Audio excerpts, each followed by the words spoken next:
Feel free. Alrighty? Gap fills. Gap fills are for our chance to put language, help them. They know the word in Korean, the sentence grammar, what goes in there. Right?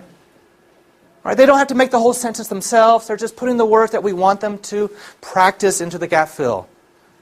And it builds the sentences out into where we're going to go. Right? Now here comes the fun part. Word substitution. Right?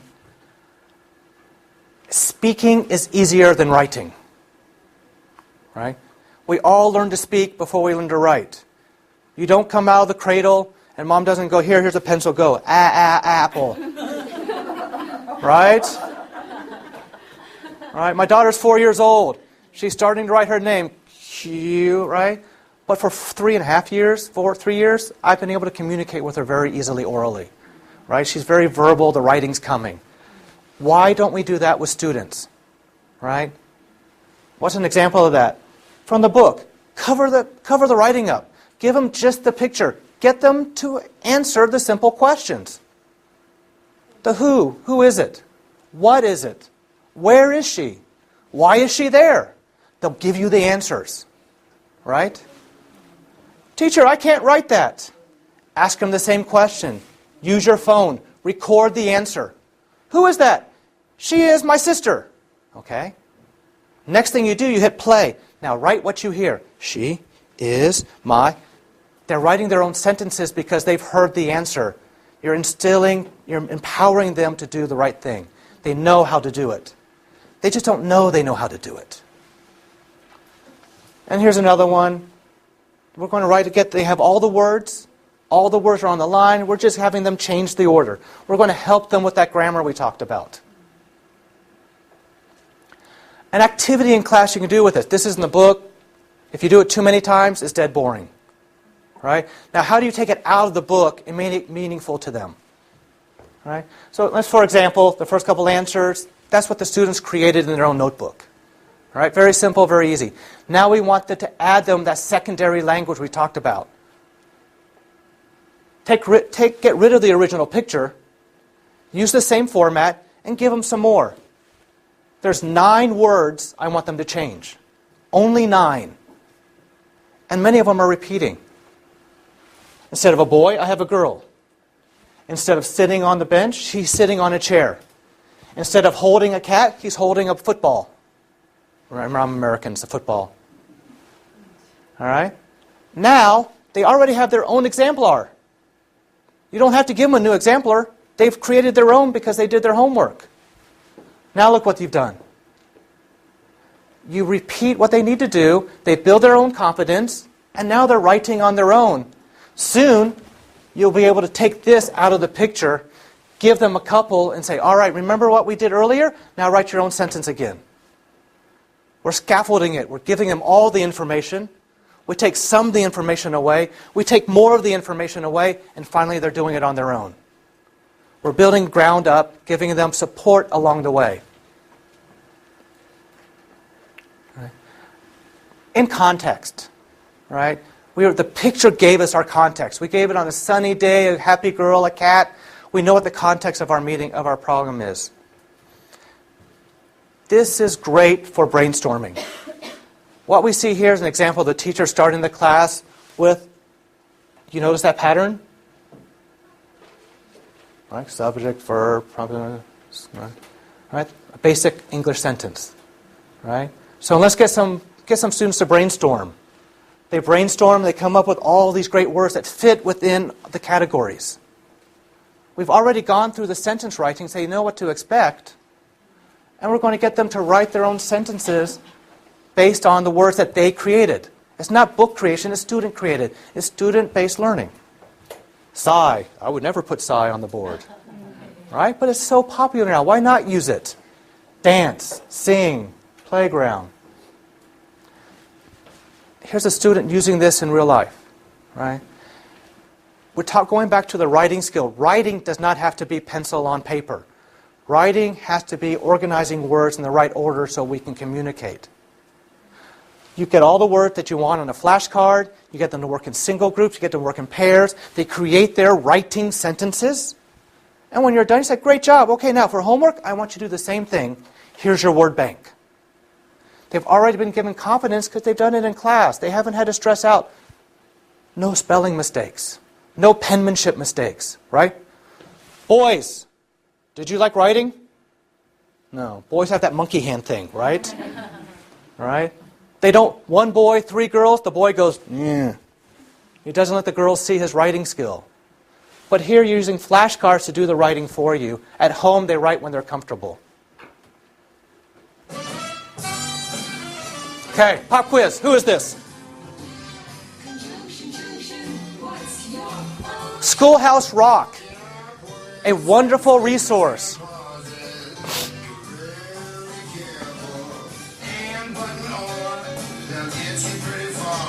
All right. We're moving from the beginners to the early development. These 3 magic words take you from 4-word sentences to 8 or 10-word sentences. Right?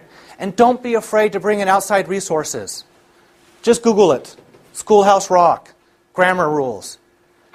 It's about a 4-minute video, catchy little tune, and, but, or, and the kids catch on really quickly. Conjunction, junction. Right?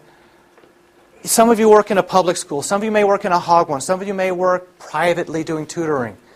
Don't be afraid to bring in resources that aren't necessarily in the classroom. All right? Some things just work, right? I'm not talking about rote learning, but there are some things that just work very well for students. Right? I talk about reusing previous information. We're going to take what they've learned before. That's from our first book, right? Their own examples, our flashcard. And now, as an early developer, we're going to reuse their work. They're going to rewrite using our and, but, or. They've expanded their knowledge, and we as teachers haven't done anything. They've rewritten, reworked their own work to make it better. And they get excited. They get excited because they're reusing the same stuff. As teachers, we are expected to raise the bar. If the students does the same thing every day, A, they get bored. B, you are bored. C, their moms are angry. So keep raising the bar. And don't be afraid to put word count in. Right? You as a teacher know your students best. You might have a student in one class and the best he can do is get 6 words together before he makes mistakes. Okay, tell him, hey, next week you're going to do 8. I know you can do 8. Right? We're doing that development. We're giving them new tools, and, but, or. A 4-word sentence and a 4-word sentence plus 1 conjunction. He's already at 9. Right? He hasn't added he's or she's into that sentence. Give them the empowerment to do the right thing. Are we okay so far? All right, developing. So we're going to step it up, right? We're going to the personality arpeggio. La, la, la, la, la, la, up and down the keyboard. We want to add that breath. Breathing. Get bigger. Get wider. Get more deep. Remember, deep and wide. That's what we want to do with their language. We want to combine the sentences so that they have context. We're going to start creating sequences. So we know that in the morning they do this, at lunchtime they do that, and nighttime they do this. Or they didn't do it. We're building a story. We're getting them to go to the next level. Really fancy words. Phraseology. Participle phrases. Subordinate conjunctions. As a teacher, you never have to utter those words in the class. If you use your exemplar and you set the expectation, they will learn it without ever learning the grammar rules. As an English teacher, as a Western English teacher, I cannot explain these terms well enough in my broken Korean for them to understand.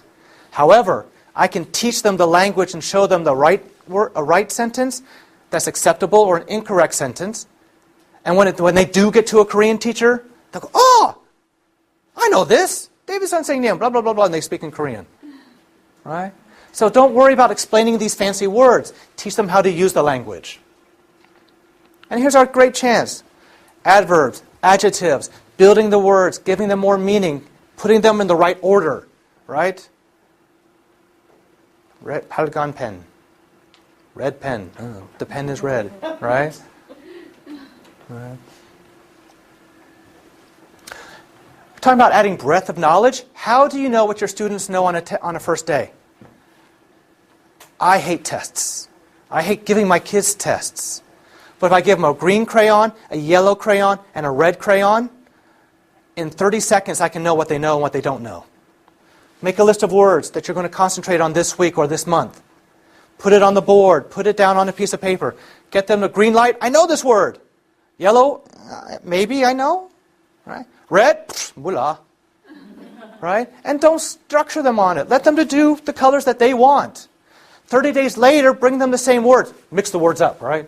But 30 days, bring it back again and have them do the color test again. And then you pull their old example out and look at how much more green there is. How many more yellow, how few yellows and how few reds. Right? It's a very easy way to know. If I already know this little girl knew nectar, she has a green dot on it, do I need to go through explaining what nectar is? Why kill my class time? She knows it. Oh, the color test is, do you know it? Yeah. Do you know it? Green, I know it. Yellow, they say, maybe I heard it. Red, they walk in, blah. Yeah, they have no clue what that word means. So that works good with a word ball? Yeah. Yeah. And then come back to it, right? Review it again. Is that in the book? No, it's not. I'm giving you teaching tips. I'm teaching you how to use that book in a classroom with examples. Exemplar. Right? Right? You're not here to learn how to read a book. I'm hoping to give you insight on how to make the book more meaningful in your classrooms. Right? And the examples that I'm giving you tie into what's available in this series of books because the book takes you from the beginner through the intermediate, through the hopefully fluent stages. All right? But thank you for asking your question. Well, Yes, ma'am. oh, really good idea. Yeah, dead So easy. I had to come back to it. I'm sorry. No worries. All righty. Okay. Mind maps. All right. We think of mind maps as higher level education. We think of mind maps as being higher level learning. Children can do mind maps. Elementary students can do mind maps. All right. Get them to rework their words with new words. Verbs, right?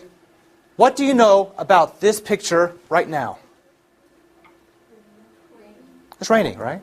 Now, we can get them to talk about the words, verbs that are part of raining, right? And even little phrases, wear boots, have umbrella, right? Windy, cold, angry mom, sad dad, right? Let them experiment, and we do that. Then we go to the next level, getting them to talk about synonyms and antonyms, right? And a great way to do that, I know, hold that aside, like, doo-doo, right? Same things, opposite things, right? 반대말, oh. So get them to do that on the board, up and down, okay? That's a synonym. What's the opposite, 반대? Oh, happy, happy, sad. There you go. So we have all those things, and then you can actually have fun with it, right? The kids will have fun with it.